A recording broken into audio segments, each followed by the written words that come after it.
कल यहाँ हम बाजार से खरीदारी करके लौटे तो ये बैठा रहे बगल क्या माने हमरे वह पति देव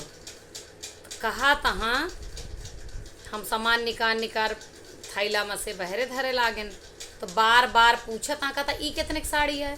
ई कितने का है, वो कितने का है, ई ज्वेलरी कितने के लिए हुई काहे के लिए उनका। हम कहे का भवना पूछत रहे आज काहे तरह पूछम काहे पूछत है इतना काहे पूछत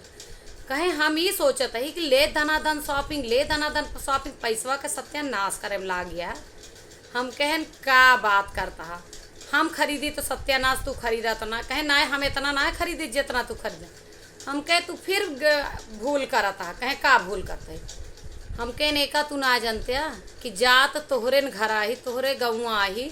और जितने न अच्छे से हम जाब सज धज के नीक बन के ना उतने तोहरे गौआ वाले जनी है कि ये बहुत अच्छा कमा